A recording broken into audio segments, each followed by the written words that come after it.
Boleh. Okey. Payudara. Kanser payudara adalah kanser yang paling kerap terjadi di kalangan wanita hari ini. Pengetahuan tentang kanser ini boleh membantu pengesanan awal dan mencegahnya. Payudara terhasil daripada lobus dan ductus. Lobus terdiri daripada lobus kecil yang mengandungi kelenjar penghasilan susu yang kecil. Apabila payudara menghasilkan susu, ia melepasi ductus dan keluar melalui puting. Payudara dihubungkan dengan nodus limfa, iaitu gumpalan kecil tisu di dalam saluran limfa yang terletak di bawah ketiak, tulang selangka dan di bawah tisu payudara. Nodus limfa ini berfungsi untuk menapis bakteria, sel kanser dan lain-lain unsur yang tidak sihat. Kanser payudara selalunya membentuk di lobus, kelenjar dan ductus payudara. Gejala kanser payudara mungkin berbeza bagi setiap wanita. Terdapat beberapa tanda biasa yang boleh dilihat. Perubahan pada payudara atau puting seperti kewujudan limfa atau puting anda menjadi lembut. Perubahan pada saiz payudara. Bentuk puting yang tenggelam. Perubahan pada tekstur kulit di sekitar areola. Pengeluaran cecair di puting anda. Dalam kebanyakan kes, kanser payudara tidak menyebabkan kesakitan. Walau bagaimanapun, anda perlulah berjumpa doktor jika terdapat kesakitan pada payudara atau sebarang perubahan yang anda sedari.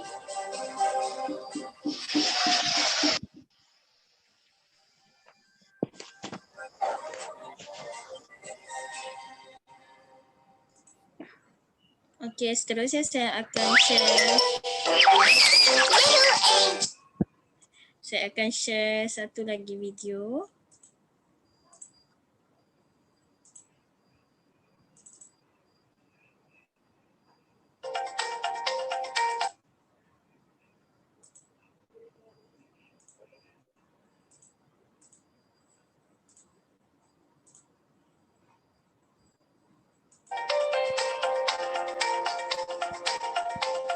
Kanser payudara merupakan kanser yang paling utama dalam kalangan rakyat Malaysia. Risiko wanita Malaysia untuk mendapat kanser payudara sepanjang hayat adalah nisbah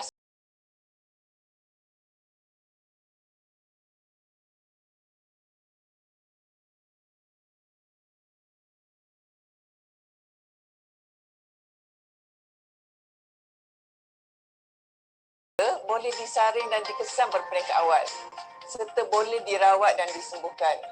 Ramai pesakit kanser payudara telah dirawat dan disembuhkan mengikut tahap kanser dalam tempoh 5 tahun.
Okey, itu dua video yang saya kongsikan tadi. Jadi kalau kita tengok pada kedua-dua video tu ada menunjukkan tanda-tanda kanser payudara yang sangat common lah kita dah dengar daripada ceramah-ceramah dan juga kempen-kempen kesihatan dan juga macam-macam aktiviti yang dijalankan oleh KKM dan juga BCSS secara umumnya. Mungkin untuk akak-akak semua ramai yang ada pengalaman mengalami tanda-tanda dan sebagainya. Mungkin ada antara akak-akak yang nak kongsikan dengan kami pengalaman ataupun tips ataupun nasihat untuk kanser payudara ni. Ada sesiapa yang sudi nak kongsikan dengan kami sebelum kita ke sesi yang seterusnya?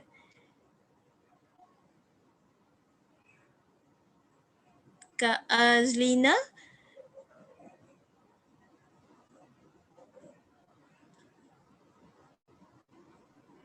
Okey, kalau boleh kita panggil Kak Huzaimah. Kak Huzaimah tolong sharekan pengalaman dia sebagai survival. Kak Huzaimah. Assalamualaikum. Okey. Dengar tak? Dengar Puan Kak Huzaimah dengar? Okay. Assalamualaikum. Saya bekas pesakit kanser payudara selama 12 tahun. Apa yang cakap ni? Apa yang doktor tanya tadi, tips ni? Pengalaman dan juga tips Kak Huzaimah sebagai... Ya, boleh dengar Kak Huzaimah? Kak. Kalau ibu nak bercakap, ibu dah ambil ni. Tapi ke mama dia?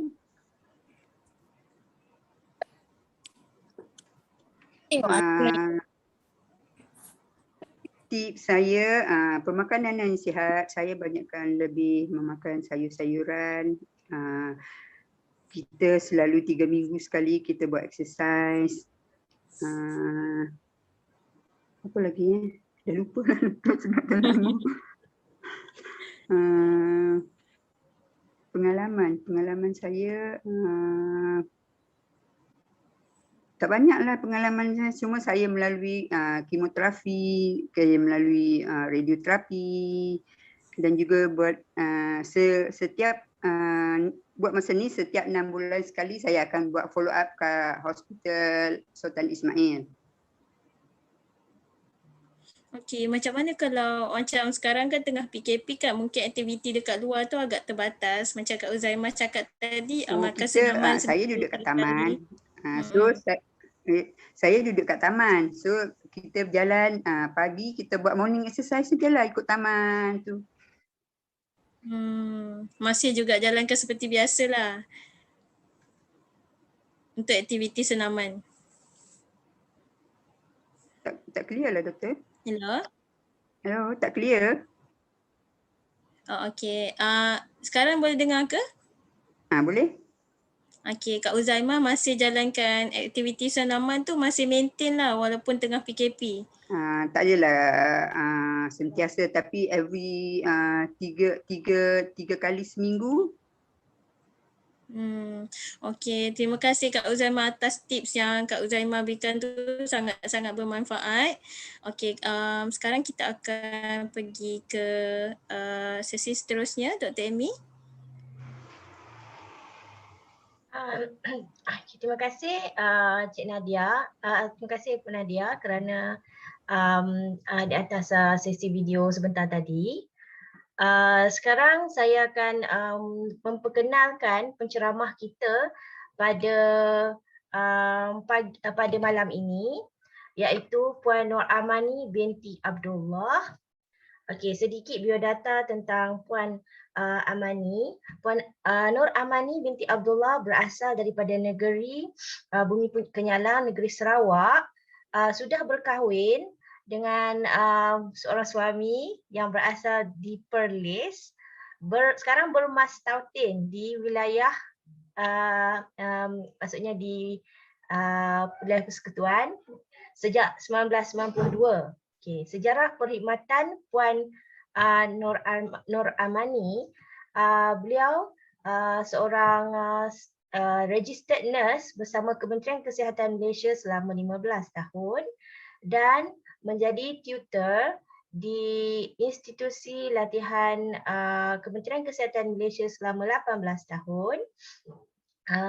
Pendidikan Puan Nur Armani, Puan Nur Amani adalah ijazah sarjana muda dalam sains kejururawatan dengan kepujian daripada Universiti Malaya, dan Puan Nur Amani melanjutkan pelajaran ke peringkat Masters of Education di dalam bidang Counselling dan Guidance dari Universiti Kebangsaan Malaysia. Kita bertuah malam ni boleh mendengar ceramah secara maya daripada Puan Nur Amani binti Abdullah. Dipersilakan Puan Nur Amani.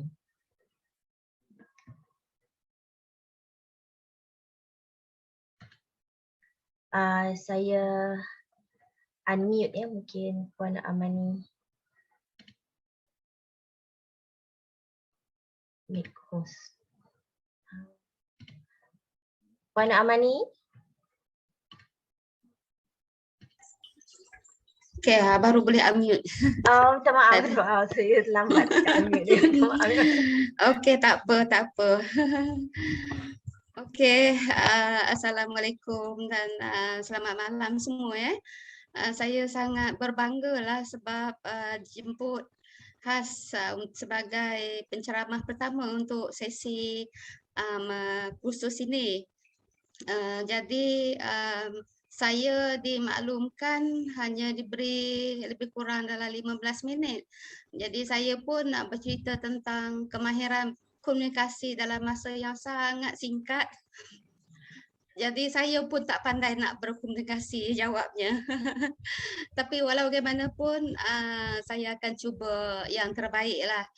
Mana yang kita dapat manfaatkan daripada sesi ceramah yang singkat ini, kita sama-sama guna pakai di dalam tugasan anda, terutama tanggungjawab anda. Saya mengucapkan tahniah sebab anda telah menjadi telah rela untuk join apa tadi, apa nama you all punya persatuan? BSSS? BCSS. Ya, Breast tahniah. Yes. Tahniah semua, tahniah. Sungguh baik amalan ini, sungguh mulia tanggungjawab ini, dan saya harap anda betul-betul ikhlas, aktif dalam membantu masyarakat di sekeliling anda supaya sedar dengan kepentingan untuk melakukan saringan kanser payudara. Okay, sebab sebagaimana yang kita tahu, saringan itu sangat penting sebab kita nak tahu awal ya. Kalau dalam peringkat awal ianya akan mudah dirawat, dan mungkin itulah kalau dah peringkat lewat tu nanti jadi banyak komplikasinya. So tahniah untuk semua. Kalau ikut sini saya tengok 19 orang termasuk moderator apa semua. Berapa orang ni semua Dr. Amy yang join malam ni? Puan Nur Amani, sekejap 16, sekejap 14 sebab masih ada yang lainnya tak berapa kuat, jadi okey, itu biasalah. Line saya ni saya tinggal dekat Bukit Beruntung, Selangor. So dekat Bukit Beruntung tu nama je beruntung, tapi tak berapa beruntung dari segi line-nya. Okey, jadi kita mula sebab kita tak banyak masa, kita mulalah. Okey. Next slide.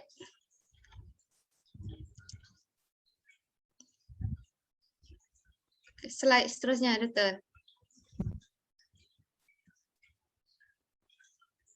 Okey, saya diberi amanah untuk menyampaikan tentang kemahiran komunikasi. Apa dia kemahiran komunikasi? Bila kita mahir berkomunikasi, bermaksud kita ada kebolehan ada kebolehan untuk menyampaikan mesej, dan juga bukan setakat menyampaikan tetapi kita ada kebolehan untuk menerima mesej. maknanya kita dapat menyampaikan maklumat pada orang lain dan kita juga mahir menerima maklumat daripada orang lain. Macam itulah. Okey. Kenapa penting kemahiran komunikasi, terutamanya untuk anda sebagai sukarelawan ni? Memang sangat penting sebab tugas anda adalah untuk memujuk. Tugas anda untuk mengajak mereka supaya setuju untuk hadir, untuk datang untuk screening untuk saringan kanser payudara. Itu sebabnya sangat penting. Okay. Dan of course lah untuk dalam kehidupan kita seharian, kita memang amat perlu kan kemahiran komunikasi. Sebab apa yang kita tengok malah di dalam family kita sendiri pun banyak percanggahan yang berlaku, krisis yang berlaku, benda kecil je disebabkan salah komunikasi. Silap kata, silap tingkah laku, tak semestinya kata-kata, tingkah laku pun, air muka pun dah boleh menyebabkan salah faham dan kita ada mengalami masalah komunikasi. Okay, next. Okay, so bukan nak mengajar, ini bukan sekolah, tetapi saya rasa penting juga untuk kita tengok apakah jenis komunikasi. Okay, mungkin ramai yang tahu, mungkin ada yang tahu tapi dia tak sedar dia tak tahu. Dia tak sedar yang dia tahu. Jenis komunikasi yang ada dalam kehidupan seharian kita adalah secara lisan dan juga bukan lisan. Yang secara lisan ni yang kita ucapkan, yang kita utarakan. Itu adalah percakapan kita lah dalam seharian, apa yang kita ucapkan. Itu adalah secara lisan. Ataupun yang kita tulis itu, yang kita type itu juga dianggap secara lisan. Okay? Ucapan secara lisan ni pun sama sukanya untuk kita sampaikan, tidak semudah bukan lisan. Yang bukan lisan ni senang nak sampaikan sebab dia berlaku secara automatik. Okey, bukan lisan maksudnya apa yang kita bukan ucapkan. Ia contohnya gerak badan kita, air muka marah, air muka sedih, air muka bosan sebagai contohnya, dan banyak lagi. Itu adalah ekspresi muka, facial expression. Dan juga mata, daripada kita tengok mata, daripada kita nampak mata orang, kita dah tahu dah apa maksudnya yang dimaksudkan. So komunikasi bukan lisan ini adalah sesuatu yang semua orang boleh baca lah. Setakat tak perlu dinyatakan dengan ungkapan ataupun kata-kata, daripada reaksi, gerak-geri, tindak tanduk seseorang, kita boleh tahu emosi dia, kita boleh tahu apa yang dia nak sampaikan. Okay, itu penting.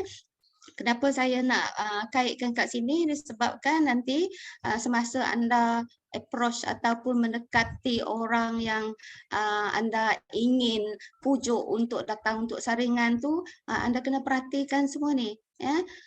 Komunikasi bukan lisan, anda kena perhatikan juga, sebab dengan itu anda boleh tahu cara menangani tindak tanduk lah seseorang tersebut. Okay, next. Okey, ini pun macam sekolah juga lagi. Kita tengok proses komunikasi, sebab di dalam proses komunikasi ni banyak situasi ataupun keadaan yang kita boleh kaitkan ataupun kita boleh dapati semada ianya ada halangan di dalam proses-proses ini. Kalau kita nak berkomunikasi, ada 5 elemen ini yang mesti ada. Yang pertama adalah penghantar. Okay. Kalau penghantar ini ataupun pengirim adalah orang yang nak menyampaikan maklumat. Contohnya anda pergi berjumpa dengan orang yang anda nak suruh datang untuk screening, anda bercakap dengan dia, anda adalah penghantar maklumat tersebut. Okay. So penghantar ni dia akan membawa maklumat iaitu message. Message ini maklumat ataupun information ya. So saluran yang anda gunakan kalau anda approach ataupun mendekati orang tersebut secara bersemuka, maknanya saluran tu adalah secara ungkapan lah ya. Kalau menggunakan telefon, saluran dia telefon lah. Kalau message ke WhatsApp, itu adalah cara bagaimana message kita hendak disampaikan. Okey. Yang penerima pula orang yang menerima mesej daripada kita. Okey. Dan penerima ini akan memberi maklum balas kepada penghantar. Barulah penghantar ni tahu semada mesej yang disampaikan itu adalah berkesan ataupun diterima oleh penerima. So ini proses dia. Kitaran ini tidak boleh pincang. Kalau ada kepincangan, proses komunikasi kita tidak berlaku dengan baik. Okay? Hajat kita untuk memujuk, untuk promosi kepada orang tentang pentingnya saringan payudara tak akan tercapai jika proses komunikasi ini ada gangguan-gangguan dia. Okay, next. Itu skip slide saya lebih tu. Alright, so apakah kemahiran komunikasi yang kita perlu? Kalau saya nak senaraikan banyak tak tahulah beberapa slide ada, tetapi saya ringkaskan dekat sini ya. Ringkaskan supaya mudah kita faham dan apa yang penting kita anda boleh guna pakai ataupun apply dia di dalam tugas anda sebagai orang sukarelawan.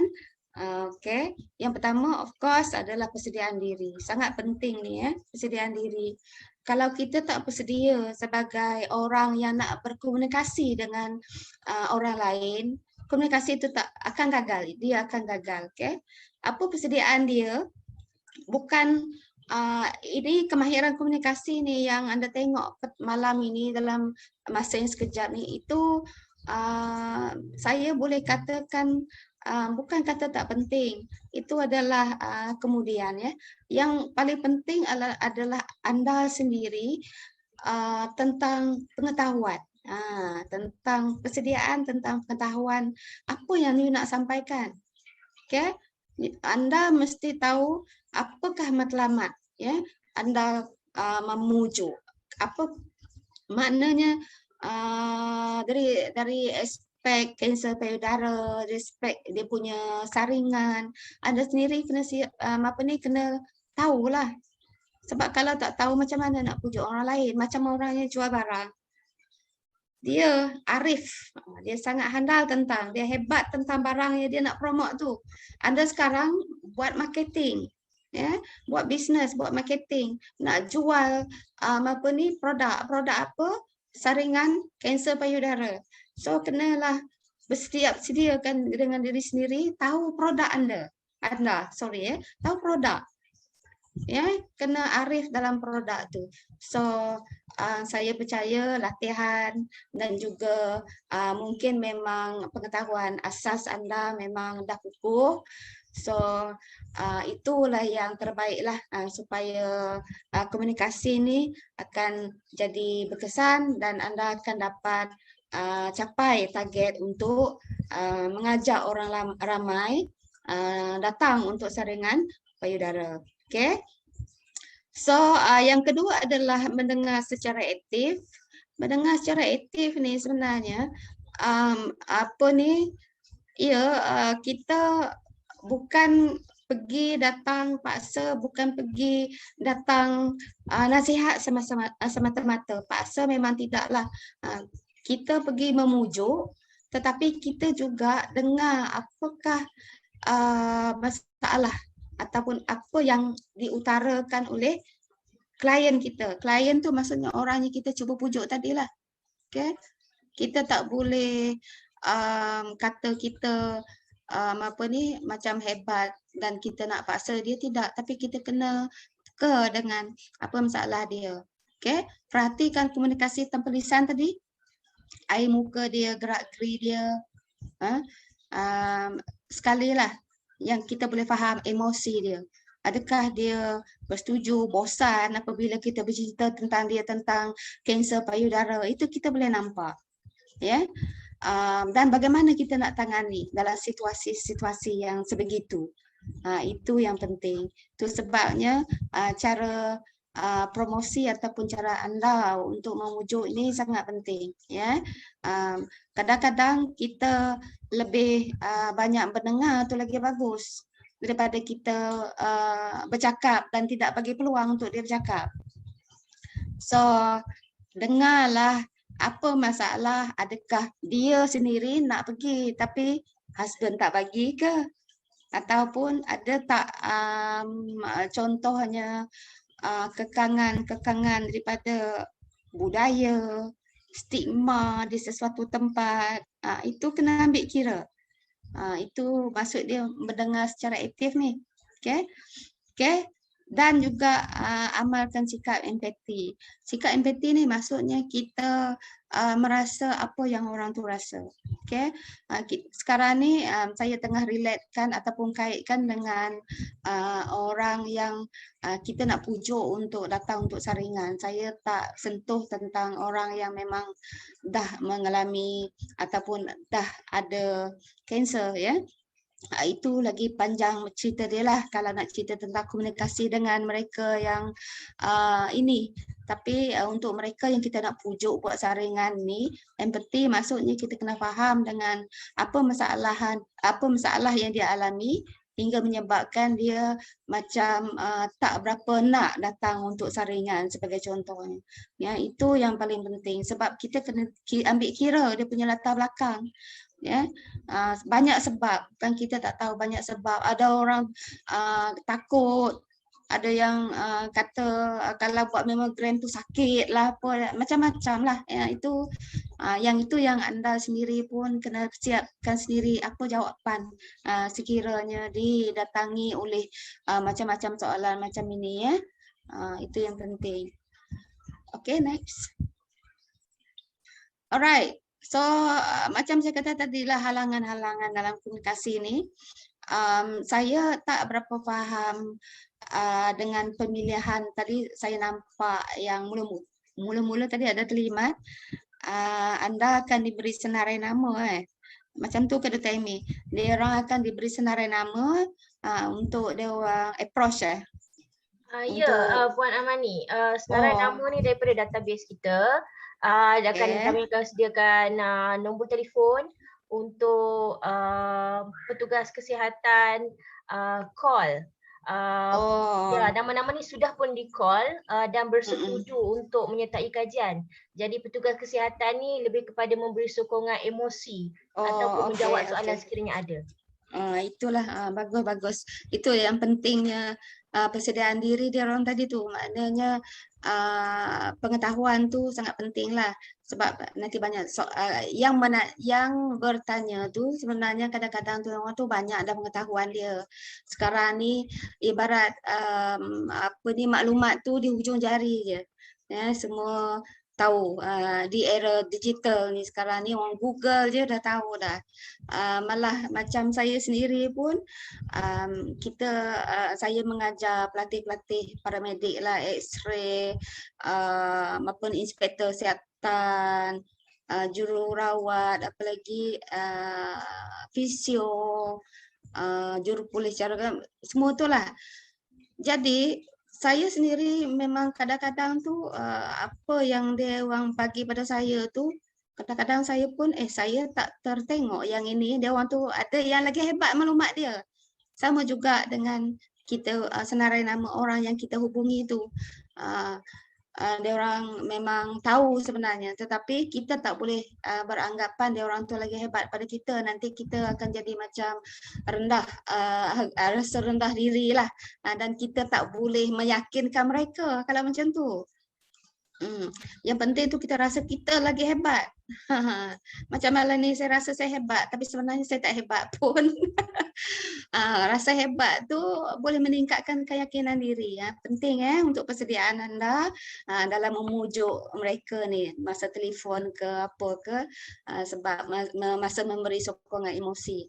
Kalau tak silap saya, kadang-kadang ada wanita-wanita yang datang untuk pemeriksaan tetapi dia refuse ataupun dia tak nak untuk ulangan sebab mungkin dia punya pengalaman lah. Yang itu yang perlukan sokongan daripada anda. Ya, pengalaman dia diperiksa, dia kata sakit ke, dia malu ke apa, paling penting inilah yang kita perlu bagi sokongan. Okay, next. Alright, so selain daripada kita untuk atasi halangan komunikasi dengan orang yang kita cuba hubungi tadi itu, selain daripada kita ambil kira tentang stigma, tentang amalan budaya dia, jangan lupa dia ada family dia, libatkan keluarga dia. Ya, berkomunikasi juga dengan keluarga dia. Sebab dengan itu kita boleh, dengan itu anda juga akan berjaya untuk jadi orang yang support kepada program ni. Okay? Sebab sokongan suami sebagai contoh, sokongan orang yang berpengaruh dalam keluarga dia itu sangat penting. So apabila anda telah wujudkan hubungan dengan keseluruhan keluarga dia, ini akan membantu anda untuk memberi sokongan kepada orang yang akan melakukan ataupun sedang melakukan saringan kanser payudara. Itu sangat penting. Okay, next.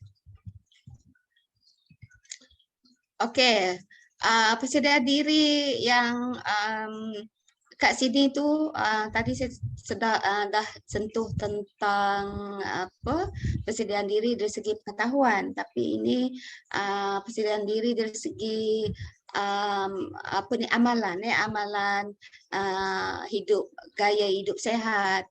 Okay, macam kalau terutamanya kalau anda adalah dikenali ataupun berdekatan dengan orang yang anda hubungi untuk datang untuk saringan, anda jadi role model. Jadi apa ni ikutan lah, dia tengok adakah orang ni cakap serupa bikin, lebih kurang macam tu lah. Okay, so jadi role model mengamalkan gaya hidup sehat, anda sendiri pun melakukan pemeriksaan payudara, jangan pula ajak orang lain, sendiri tak buat sebagai contohnya, berat macam tu lah. So ikhlas dalam membantu celik digital. Celik digital maksudnya sekarang ni kan tadi Dr. Amy kata anda akan hubungi orang tu melalui telefon, WhatsApp, dan memberi sokongan, memberi galakan, memberi promosi ni bukan dengan kata-kata, bukan dengan type saja. Mungkin anda boleh buat Google Meet, Zoom ke, ataupun memberi apa saja maklumat, info video ke apa melalui telefon. Itu pun salah satu daripada cara untuk menggalakkan dan membantu supaya kumpulan sasaran anda itu kekal dan setuju untuk datang untuk saringan kanser payudara. Saya rasa saya dah lebih dah 15 minit ni Dr. Amy. Ya betul tu. Saya memang saya membiarkan Puan bercakaplah sebab seronok mendengarnya. Saya yang itu bukan typing error. Terima kasih, saya tukar dengan selama kasih, bukan typing error. Sebabnya kita biarlah kita ni berterusan untuk berkasihan-kasihan antara satu sama lain. Kita sama wanita, kita bantu, saling bantu membantu. Okay, sebab kalau tengok statistik kan, kanser payudara ini adalah pembunuh nombor 2 di Malaysia. Betul tak Dr. Amy? Tetapi nombor 2 kan? Tapi kalau kanser tu dia yang nombor 1. Tetapi ianya boleh dikesan dengan awal dan boleh dirawat. Itu yang paling utama. Inilah tugas anda dan tugas saya jugalah. Okay, sekian saja pun. Kalau ada apa-apa nak tanya tu, saya tak pandai jawab, Dr. Amy akan jawab. Terima kasih.